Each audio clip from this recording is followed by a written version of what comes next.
soir ça c'est le démiurge mais ex nihilo nag mooy mu jékki-jékki ni nii rek loola nekk jumaa ji da ngaa xëy benn bis rek fottos rek jumaa ji taxaw nekk jumaa ji loolu mooy création ex nihilo mooy jëlee woo fenn dara da ngaa jékki mel ni kuy luxus rek fottos rek jumaa ji ni soxeet taxaw ndax loolu la yàlla bindee wala nee la yàlla bindee yàlla mel ni ku tudd ñaari bind yëpp nag moo tax mu ne badi'u samaawaati wal ard mooy li jógee ci man te manqué wu ma xalaqa samaawaati wal ard mooy évolution bi ci am après fatiha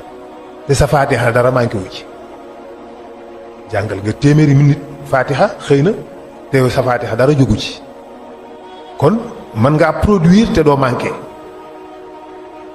parce que la reproduction xam-xam boo demee sur la genèse la biogénèse la reproduction asexuée moo amoon benn reproduction boo xam ni du ñaari rab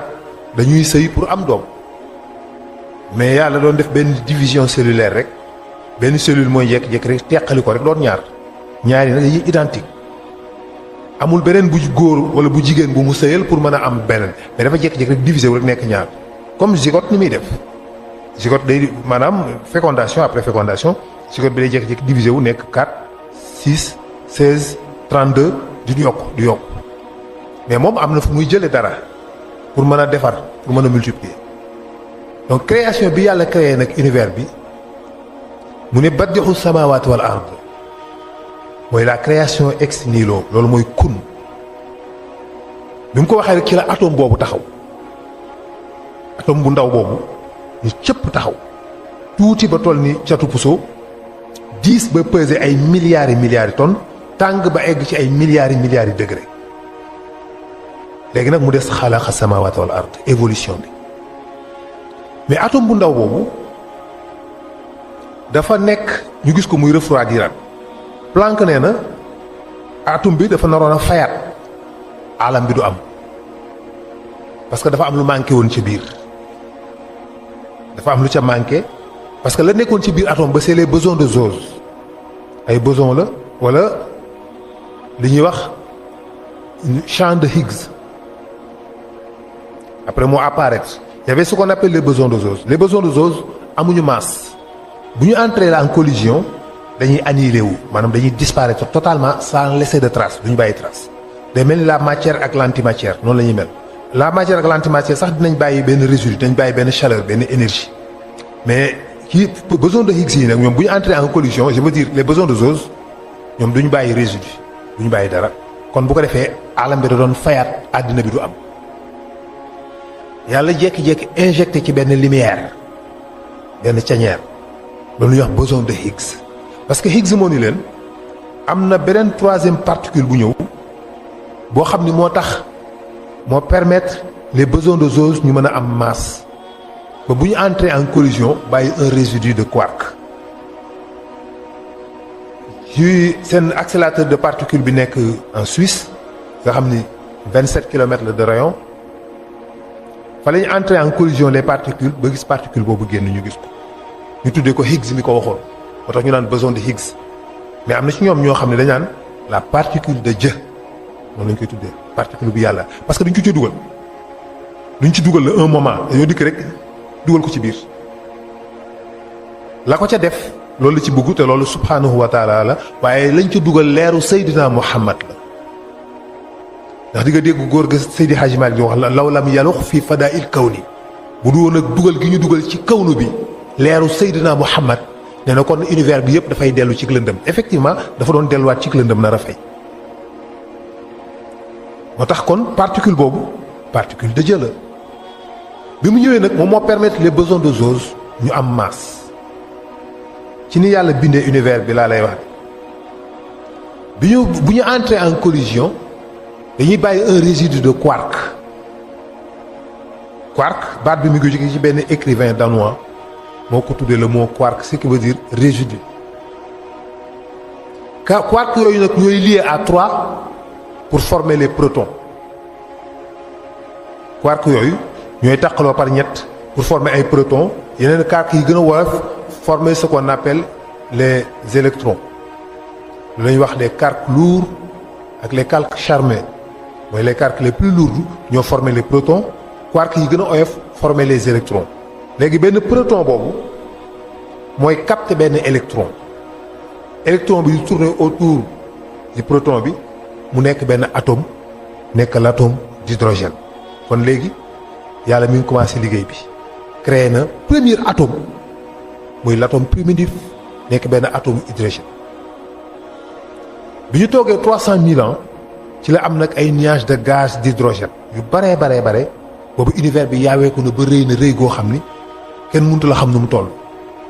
ak la gravité maanaam wëlbatiku yu muy wëlbatiku sur elle-même daal commencé compresser les gaz commencé di tànc gaz bi di leen tànc di ko nal gaz yi particules yi atomes d'hydrogène yi di mbëkkante ci seen biir frottement bi am créer benn chaleur muy tàng muy am frottement muy tàng muy am frottement muy tàng ba mujj gi ñu entrer en collision de commencer benn fusion di fusionner ce qu'on appelle la fusion thermonucléaire des étoiles moom moo nekk dans les centrales nucléaires dañuy fusionner l'hydrogène wala mu def la fission nucléaire ou la fusion nucléaire la fission nucléaire mooy nga toj atome bi libéré ko la fusion mooy nga boole ñaar ñu doon benn wala nga boole ñeent ñu doon benn biddéew yi noonu la ñuy juddoo fusion thermonucléaire yooyu commencé di am nag moo commencé créer l'hélium mu tàkk bi mu tàkkee rek nekk biddéew bu juddu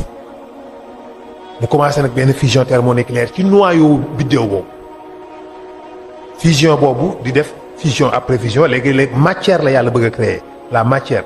les gaz d'abord après mu gën gaz yi def ko ay liquide après mu jël liquide yi def ko ay solide moo tax lépp mi ngi départ ci benn atome muy atome hydrogène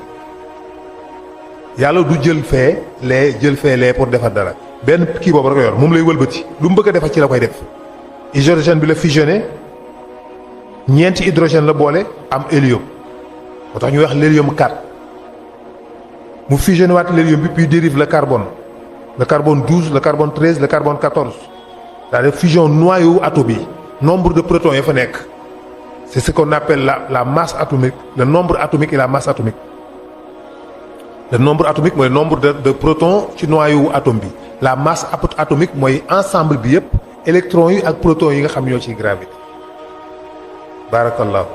yàlla nag noonu la commencé fusion boobu puis dérive le carbone l'azote l'oxygène le néon le soufre le sodium le magnésium le zinc fer nickel acier plomb or diamant yëpp mi ngi jóge toujours ci biddéew yi la juddoo mooy fusion après fusion muy nekk ay dense di nekk lu gën a dense di nekk lu gën a dense ba mujj gi mu nekk ay liquide yu dense ba mujj gi mu nekk ay pâte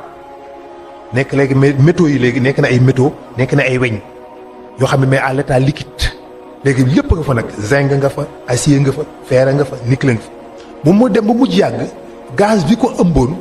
dootu ko àttan ndax léegi dafay diis léegi biddéew bi day toj day dee ce qu'on appelle un nova dafay casser loolu la ñuy wax un supernova d'un tel daal di projeté nag matière bi nga xam ne moo nekkoon ci noyau bi ko sànnee loolu nekk aw xal mel ni xal woo xam ne mi ngi mel na nga baxal betteex ba mu bax nga wiccax ko ni muy defee nii di wëlbatiku ci jaww ji di dem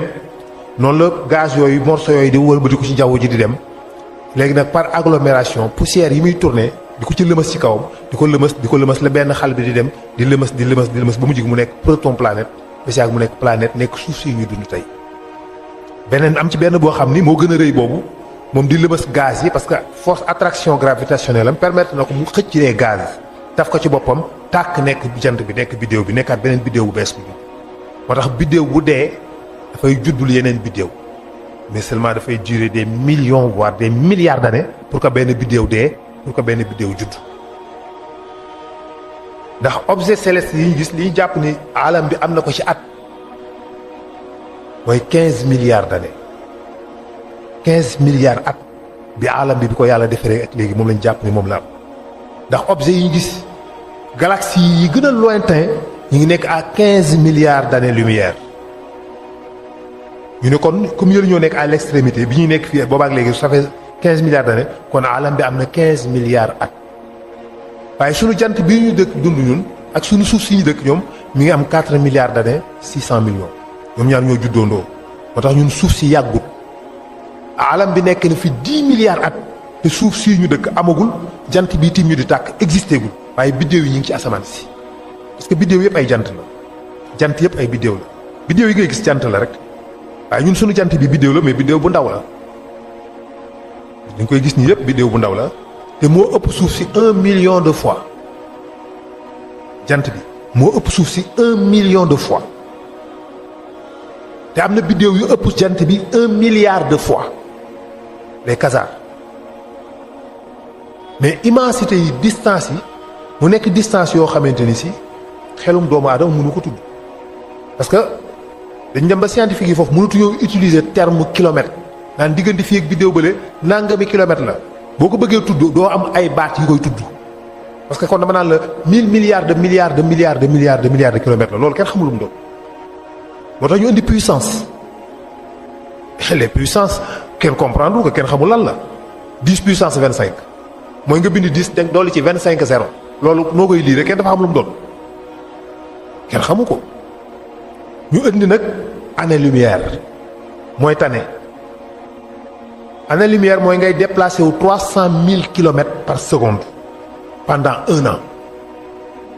seconde bu nekk di nga avancé 300 000 kilomètres benn année lumière égale 9 milliards 462 milliards de kilomètres 9 462 milliards de kilomètres mooy benn année lumière 9 000 milliards léegi nag nga déplacé wu pendant 1 an mooy benn année lumière léegi nag da ngay gis objet céleste bi ñu gën a jege biddéew bi gën a jege ci ñun biddéew yu ñu nekk ci àddina bi biddéew yi ngay gis ci asamaan si bi la ci gën a jege moom la ñuy wax Proxima de Centaure tax ñu koy wax Proxima de Centaure